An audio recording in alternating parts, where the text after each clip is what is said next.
उपासना समर्पण योग अध्याय 3 डे 180।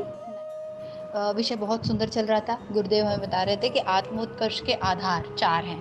क्या है? साधना, स्वाध्याय, संयम और सेवा। साधना हम लोग पढ़ ही रहे थे। स्वाध्याय हमने देखा, ये हम लोग जो नित्य करते हैं स्वाध्याय। स्वाध्याय का असली अर्थ ये है कि सार्थक पुस्तकें पढ़ना।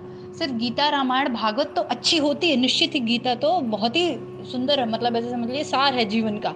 लेकिन गीता सिर्फ पढ़ने के लिए कि हम गीता पढ़ते हैं, हमने पढ़ लिया, हमको 4 श्लोक याद हो गए, बस जीवन में नहीं उतरा तो मज़ा नहीं आया। इसलिए गुरुदेव कहते हैं कि समकालीन, तत्कालीन या पूर्व के भी ऐसे महापुरुषों द्वारा लिखित पुस्तकें पढ़ें कि जिन्होंने अपनी तत्कालीन समय जो समस्याएं थी उसको सॉल्व करने के लिए क्या क्या यूज़ किए टेक्निक्स। अभी जैसे गीता है, मान लो गीता का जो अहिंसा का ज्ञान है या सर्वत्र आत्मोत्सर भूतेषु का ज्ञान है, ये गांधी जी ने अप्लाई किया। गांधी जी ने अहिंसा के मार्ग पर चले वो, तो उन्होंने कहीं ना कहीं इस फैक्ट को माना ना कि आत्मोत्सर भूतेषु, हम सब एक ही हैं, किसी के भी हिंसा करना पाप है। ठीक है, तो सिर्फ गीता का ज्ञान लिया और रट के बैठ गए और उसको किधर अप्लाई नहीं किया, जीवन में लगाया नहीं, उससे कुछ परिवर्तन नहीं आया समाज में, परिवार में, स्वयं में, तो बात नहीं बनेगी। तो यही गुरुदेव कह रहे हैं। इसीलिए महापुरुषों को पढ़ो, गुरुदेव की पुस्तकों को पढ़ो कि कैसे उन्होंने अपनी साधना का, आध्यात्म का ज्ञान कुछ परिवर्तन करने में लगाया, कुछ वैचारिक परिवर्तन करने में। तो ये था स्वाध्याय। अब आगे आज हम लोग पढ़ेंगे तीसरा, संयम। ठीक है, संयम के बारे में वैसे तो कहा जाता है कि इंद्रिय संयम, समय संयम, अर्थ संयम, विचार संयम, इस तरीके से 3-4 प्रकार के संयम हैं। पर संयम का असली अर्थ क्या होता है? संयम का अर्थ होता है कि जो हम ओवर कर रहे हैं, ओवर समझते हैं, जितना रिक्वायर्ड है उससे ज़्यादा, उसको कंट्रोल करना ही संयम है। संयम मतलब खत्म नहीं कर देना है किसी भी चीज़ को। संयम का अर्थ ही है कि ये जैसे मान लीजिए भोजन है, तो भोजन जितना आवश्यक है पेट के लिए, सर्वाइवल के लिए, उतना ही खाना। चटोरेपन के लिए खा रहे हैं, खूब मिर्च मसाला खा रहे हैं, 2 रोटी की भूख है तो 4 खा रहे हैं, ये क्या हो गया? कि अति हो गई। और अति सर्वत्र वर्जित। पता है कि जैसे ही अति होगी तो आपको नुकसान होगा। तो हर चीज का अगर हम संयमित तरीके से, धन को संयम से खर्चें, विचारों का संयम से प्रयोग करें, अपने समय को संयमित तरीके से इस्तेमाल करें, यहाँ वहाँ ना बर्बाद करें। हर एक चीज यहाँ पे देखिए अनुदान वरदान है परमात्मा की तरफ से। इस धरती पर मनुष्य को जो भी मिला है, शरीर से लेके, मन से लेके, बुद्धि, इंद्रियां, समय, अर्थ, परमात्मा द्वारा दिया गया है। उसको संयमित तरीके से जो इस्तेमाल करेगा वही अनुदान वरदान प्राप्त करेगा। फिर हम लोग कहते हैं अरे फलाना व्यक्ति तो बड़ा अच्छा, उसकी ज़िंदगी, उसने ऐसे ऐसे ये हासिल किया, हमारी ज़िंदगी में तो, हमारी ज़िंदगी में कैसे होगा? हमने संयमित जीवन जिया क्या? हमने सदुपयोग किया क्या? अपने जो रिसोर्सेज थे, जो संसाधन मिले थे परमात्मा की तरफ से, उसको ढंग से इस्तेमाल किया क्या? तो इसी में तीसरा सूत्र आज पढ़ेंगे, संयम। संयम का क्षेत्र इंद्रिय संयम तक सीमित नहीं, वरन अत्यंत व्यापक है। जिस प्रकार ब्रह्मचर्य, उपवास आदि इंद्रिय संयमों से शारीरिक क्षमताओं की बर्बादी रुकती है और बलिष्ठ दीर्घ जीवन का पथ प्रशस्त होता है, उसी प्रकार श्रम, समय, चिंतन, प्रभाव, कौशल, धन, पद आदि सामर्थ्यों को अपव्यय से बचाकर उन्हें सत्प्रयोजनों में लगाया जा सके तो दोहरा लाभ होता है। कितना सुंदर गुरुदेव बता रहे हैं। हम लोग जैसे ही संयम की बात होती है तो लगता है कि सिर्फ इंद्रिय संयम करना है, इंद्रियों को ही संयम करना। जीभ की बात चली थी ना, भोजन को संयमित रखना है, ब्रह्मचर्य का पालन करना है, वो करना है, वो अच्छा है। लेकिन सिर्फ संयम के लिए इंद्रियां ही नहीं बनी है कि हमने सिर्फ ब्रह्मचर्य का पालन किया और अपनी स्वाद इंद्रिय को भी कंट्रोल कर लिया ठीक से। इसके अलावा भी बहुत से ऐसे रिसोर्सेज हैं जिसकी अपन बर्बादी करते हैं। और उसमें ना आजकल के समय में जो सबसे घटिया तरीके से इस्तेमाल किए जा रहे हैं वो है हमारी बौद्धिक क्षमता, विचार। इतनी बर्बादी करते हैं अपन जस्ट बिकॉज परमात्मा ने हमें सोचने समझने की शक्ति क्या प्रदान कर दी। हम कुछ भी सोचते हैं, कुछ भी, जो चित्त की वृत्तियां निकल रही हैं, एक बार भी नहीं सोचते कि ये जो जो सोच रहे हैं सब ब्रह्मांड में जा रहा है, सब ऊर्जा वहां से कनेक्ट है, वहां आपको वैसे ही रिटर्न में मिलेगा, जो जो डाल रहे हो इनपुट वही आउटपुट मिलेगा। और एक बार भी हमारा ख्याल उधर नहीं जाता कि क्यों बैठ के कचरा सोच रहे हैं। सारी अशुद्ध, गुरुदेव ने बोला मैं व्यक्ति नहीं विचार हूँ। पूरा ये क्रांति, ये पूरा अभियान, ये जितनी भी बातें हो रही हैं, ये सिर्फ वैचारिक परिवर्तन के लिए ही हो रही हैं। क्यों? क्योंकि मनुष्य की विचार ही तो दूषित हो गए हैं। बाकी तो सब पहले से बहुत ही बेहतर है। पूर्व के समय से देखा जाए तो, सतयुग से, त्रेता से, द्वापर युग से कलयुग में हमारे पास भौतिक बहुत प्रगति हम लोगों ने कर ली है। ऐसा क्या बिगड़ गया कि स्थिति, दुर्गति इतनी ज्यादा होने लगी पहले के कंपैरिजन में? वैचारिक अशुद्धि बहुत बढ़ गई है। वैचारिक अशुद्धि इस कदर बढ़ गई है कि मनुष्य जो है समझ ही नहीं पा रहा अहंकार के वशीभूत होके कि हम जो सोच रहे हैं वो हमारा अहंकार से निकल के आ रहा है, वो हमारी भोग वृत्ति से निकल के आ रहा है। सब कुछ भोगो, धरती को भोग लो, पानी को भोग लो, पेड़ों को भोग लो, सब खा लो, जितना खा सकते हो सारा खा लो और खत्म कर दो सारा। ये जो भोग वृत्ति है ना, ये वैचारिक अशुद्धियाँ हैं। तो गुरुदेव यहाँ यही कह रहे हैं कि जो दीर्घ जीवन का जो मार्ग प्रशस्त करता है वो ब्रह्मचर्य निश्चित करता है, लेकिन उसके अलावा और क्या क्या हमें बचाने की योग्य चीज़ें हैं? श्रम देखिए, देखो अभी कोई दीवार है, अब उसको खड़े होकर ढकेलो, बोलो मैं 2 घंटे रोज दीवार ढकेलता हूँ। तुम कहाँ अपना श्रम लगा रहे हो? तुम दीवार को ढकेल रहे हो 2 घंटे और लोगों को बता रहे हो हम 2 घंटे रोज दीवार ढकेलते हैं। क्या काम किया तुमने? कोई काम नहीं किया। क्यों? क्योंकि तुमने अपने श्रम का दुरुपयोग किया, तुमने विजडम का प्रयोग नहीं किया। दीवार खिलेगी अपनी जगह से? कभी नहीं हिलेगी। तो श्रम को भी सही जगह लगाओ, ऐसी जगह लगाओ जहाँ पे से कुछ आउटपुट आने वाला हो। निरर्थक कामों में हम दिन रात लगे रहते हैं, ये कर रहे हैं वो कर रहे हैं। हम देखते हैं घरों में लोग 24 घंटे कहीं ये सजा रहे हैं घर, कहीं ये दीवार पुतवा रहे हैं, कहीं वो कर रहे हैं, वो फिनिशिंग करा रहे हैं, ये कर रहे हैं वो कर रहे हैं। ये क्या निरर्थक? अरे एक बार आपने कर दिया, थोड़ा बहुत तो मेंटेनेंस हमेशा लगता ही रहता है, ऐसा नहीं है, पर पूरे टाइम बाहरी साज सजावट में जो व्यस्त रहते हैं, ये क्या कर रहे हैं? निरर्थक श्रम का दुरुपयोग कर रहे हैं। और कहने को बहुत काम कर रहे हैं, खूब पैसा भी कमा रहे हैं, हम बहुत काम करते हैं, और क्या काम कर रहे हैं? बस यही निरर्थक साज सजावट, ऊपरी ऊपरी। और जो क्षणभंगुर है, अभी कुछ हुआ तो फिर 2 महीने में फिर वो वैसी की वैसी हो जाएगी। तो जबरदस्ती उसमें अपना समय लगाते रहते हैं। ये हो गया श्रम का अपव्यय। समय समय को तो क्या कहना ही, 24 घंटे दिन के सभी के पास है। प्रधानमंत्री के पास भी 24 ही घंटे थे, गुरुदेव के पास भी 24 घंटे थे। अब गुरुदेव ने अपने उस 24 घंटे में इतनी बड़ी जिंदगी जी ली, इतना जिया कि 3,500 किताबें, इतना बड़ा शांति कुंज, इतने अभियान, ये वो न जाने क्या नहीं किया गुरुदेव ने। कोई तो बताता था कि गुरुदेव सारे शक्तिपीठों में गए हैं, भारत में जितने गायत्री चेतना केंद्र हैं गुरुदेव ने सब में पैर रखा है। अब सोचिए वो कब रखा होगा उन्होंने, कैसे कब जाते थे वो, कैसे करते थे। तो ये है समय का संयम। चिंतन का अभी वही विचारों की चर्चा चल रही थी कि कितना हम लोगों ने दुरुपयोग करके रखा है। कुछ भी सोचते हैं, अरे आपको कोई कार्य समझ नहीं आ रहा है, गुरु कार्य कि क्या करें? बैठ के शांति पाठ करो, वही सबके अच्छे की प्रार्थना करो, प्रार्थना में बहुत बल है। गायत्री मंत्र जपो बैठ के मानसिक। क्या यहाँ की चिट चिट चिट चिट करते रहते हैं, कभी इसकी बुराई, कभी उसकी निंदा, कभी उसकी चुगली, फिर कभी अपना ही कोई दुखड़ा लेके बैठे हैं। अरे उतनी देर जप कर लेते तुम, सबकी सद्बुद्धि की, अपनी सद्बुद्धि की प्रार्थना कर लेते, ब्रह्मांड में प्रकाश की मिसाइलें छोड़ देते, तुम्हारा भी पुण्य प्रताप बढ़ता और वैचारिक वातावरण भी शुद्ध हो जाता, एनर्जी फील्ड भी अच्छा। ये एक्चुअली विज्ञान है एनर्जी का। हम जैसी चीज़ें सोचते हैं उन्हीं चीज़ों को अट्रैक्ट करते हैं अपने जीवन में। दिन भर बैठ के आप कचरा सोचिए, आप वही कचरा अट्रैक्ट करेंगे।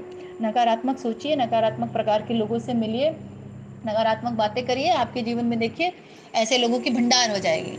सकारात्मक सोचिए, देवी देवताओं का भजन चिंतन मनन करिए, देखिए जीवन में प्रॉस्पेरिटी आने लगेगी। तो जैसी संगति करेंगे चिंतन की, वैसी होने लगेगी। अपने प्रभाव का सही इस्तेमाल करें। हम लोगों के पास परमात्मा ने इतनी चीज़ें दी है, हम लोग मनुष्य बात कर सकते हैं, बोल सकते हैं, हंस सकते हैं।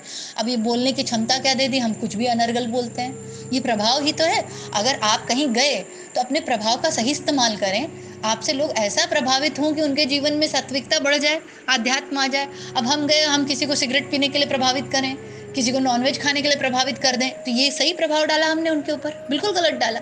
तो ऐसा काम क्यों करें जिससे हम तो खुद दुर्गति को प्राप्त होंगे ही, सामने वाले को भी गलत सलत प्रभाव डाल रहे हैं। ये भी दुरुपयोग हुआ, इसको भी संयमित करना है। सोचिए गुरुदेव कितने डीप में जाके सोचते थे, इसको भी संयमित करो।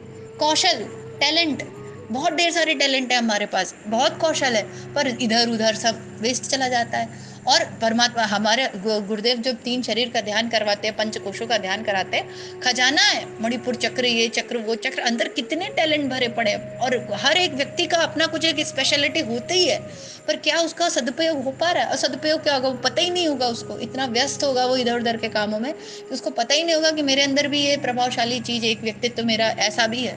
तो वो कैसे पता चलेगा? ध्यान साधना करने से, संयम करने से उसको पता चलेगा। धन, धन का तो क्या कहना। आज के समय में तो धन, इस कदर पैसा ये लोग खूब कमा रहे हैं और खूब बहा रहे हैं, खूब कमा रहे हैं, खूब बहा रहे हैं, निरर्थक एकदम। और मैक्सिमम फैशन, हर चीज़ फैशन परस्त हो गई है। चाहे घर ले लीजिए आप, चाहे पहनावा ओढ़ावा, भोजन भी वो जो प्रचलित है, जो ट्रेंड में चल रहा है, हम वो खाना खाएंगे, जो पेट और शरीर के लिए अच्छा है वो हम नहीं खाएंगे, है ना। तो इस कदर तो पैसा बर्बाद हो रहा है। पैसा का तो कहना ही क्या। पद, तो ये सब क्या है? सामर्थ्य, पद है। ऊंचा पद अगर परमात्मा ने आपको दिया है, कुछ पूर्व के प्रारब्ध अच्छे थे, इस जन्म के कोई कर्म अच्छे थे और आपको अच्छा पद मिला है, तो उसका सदुपयोग करें, परमात्मा के काम में लगें, ईश्वर के काम में लगें निष्ठा से। आगे गुरुदेव कहते कि बर्बादी की हानि और दुष्ट प्रयोजनों में लगने की प्रतिक्रिया, विपत्ति से बचना संयमी दृष्टिकोण अपनाने से ही बन पड़ेगा। इस बचत को उद्देश्यपूर्ण कार्यों में लगाने पर सहज ही सत्परिणामों की सुखद सफलता मिलती चली जाएगी। सादा जीवन उच्च विचार के सूत्र में सर्वतोमुखी प्रकृति की समस्त संभावनाएं झांकती देखी जा सकती हैं। सादा, गांधी जी का था ना, सादा जीवन उच्च विचार।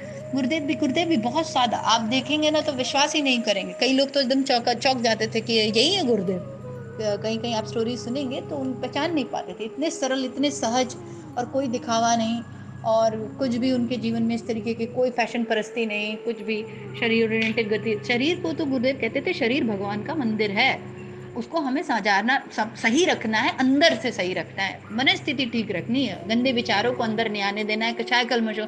हम लगे ऊपर चमकाने, हमने उल्टे ही अर्थ निकाल लिया, दिन रात पार्लर में ही बैठे रहते हैं, ये वाला ड्रेस, वो वाला, वो वाला, वो न जाने दुनिया जहान का प्रपंच सिर्फ किसने रूप सजाने के लिए, और जितना रूप यहाँ सजा रहे उतना ही रूप बाहर घर का भी सजाने में व्यस्त रहते हैं। बुराई नहीं है किसी चीज में, लेकिन उतना ही जितना रिक्वायर्ड है।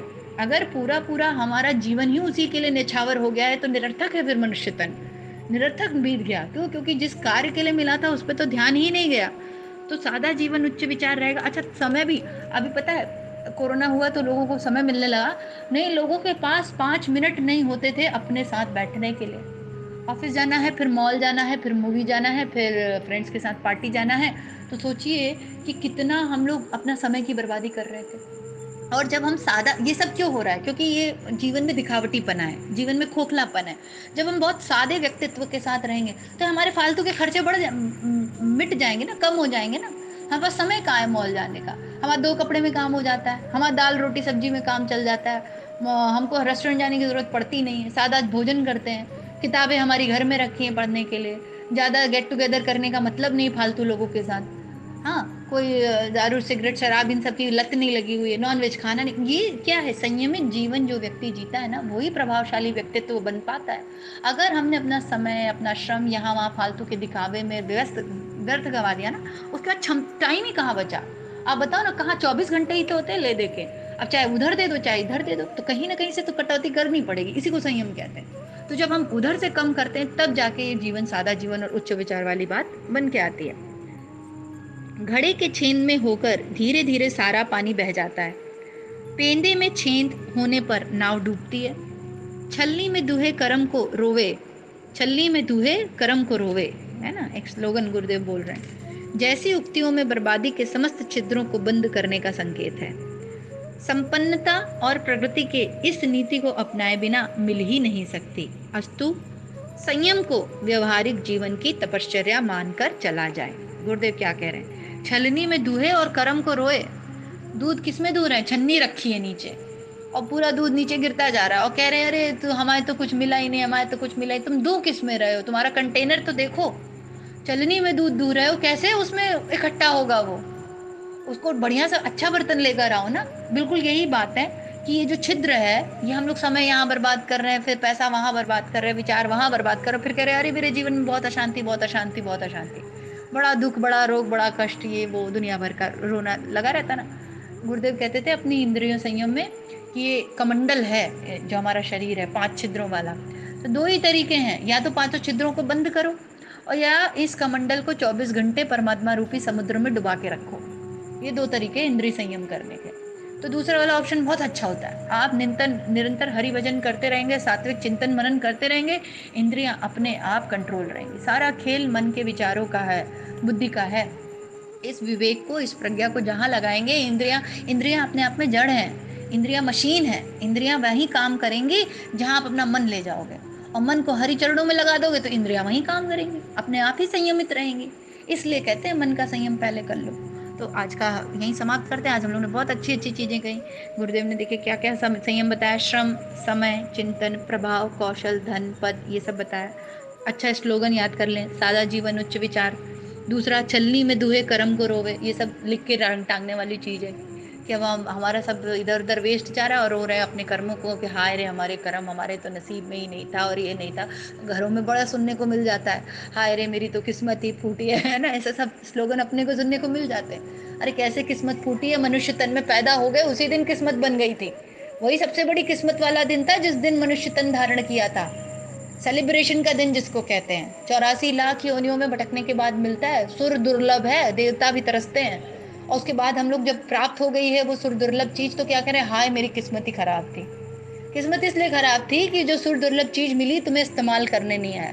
वही कि एप्पल का कोई आपको एकदम लेटेस्ट अच्छा वाला एकदम आईपैड और लैपटॉप लाके दे दे और आपको चलाने का सहूर ना हो, आता ना हो, तो ऐसे ही कहेंगे हमारी किस्मत है, उस पर आप लगी खीरा काटने और गोभी और भिंडी काटने लगी, उसको चॉपिंग बोर्ड की तरह यूज करने लगे।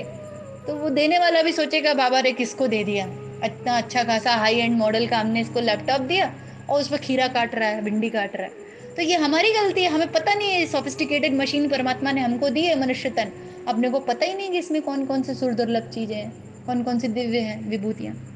तो इसी भाव के साथ माँ गायत्री से प्रार्थना कि हम भी अपने इस अनुदान वरदान जो परमात्मा की तरफ से ऑलरेडी मिला हुआ है, इसका पूरा पूरा सदुपयोग कर पा रहे हैं और सही मायने में जो रिक्वायर्ड है वही कर पा रहे हैं। ठीक है, गायत्री मंत्र साथ साथ ओम भूर्भुवः स्वः तत्सवितुर्वरेण्यं भर्गो देवस्य धीमहि धियो यो नः प्रचोदयात्।